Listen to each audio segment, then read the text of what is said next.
भारत 2026 के world press freedom index में 180 ममालिक में 157वें मुकाम पर पहुंच गया है, जो गुज़िश्ता साल के 151वें मुकाम से 6 दर्जे नीचे है।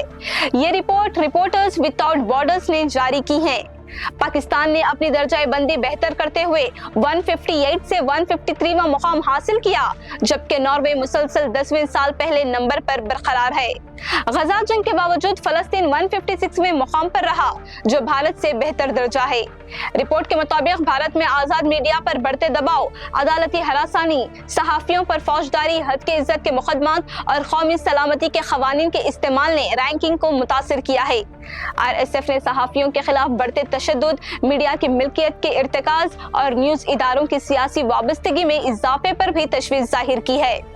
2023 के टेलीकम्युनिकेशन एक्ट, IT तरमीम कवायद और digital personal data protection act को मीडिया पर हुकूमती कंट्रोल बढ़ाने वाला करार दिया गया।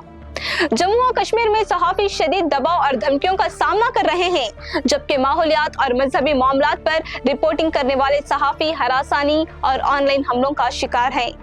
UAPA बगावत और हद के इज्जत जैसे सख्त खवानीन के इस्तेमाल में इजाफा हुआ है। UAPA के तहत तवील अरसे तक बगैर मुकदमा हिरासत मुमकिन है और जमानत मुश्किल होती है। रिपोर्ट में इनकम टैक्स, ED और NIA जैसी एजेंसियों के जरिए सहाफियों और मीडिया इदारों पर छापों और तलबी का भी जिक्र है, जिसमें 2023 में BBC पर छापे एक अहम मिसाल है। अडानी ग्रुप की जानिब से NDTV जैसे बड़े मीडिया इदारों के हुसूल को भी तशवीश का सबब बताया गया। हुकूमत की जानिब से इश्तिहारात को रोकने से तनकीदी मीडिया इदारों पर दबाव और खुद सेंसरशिप बढ़ रही है।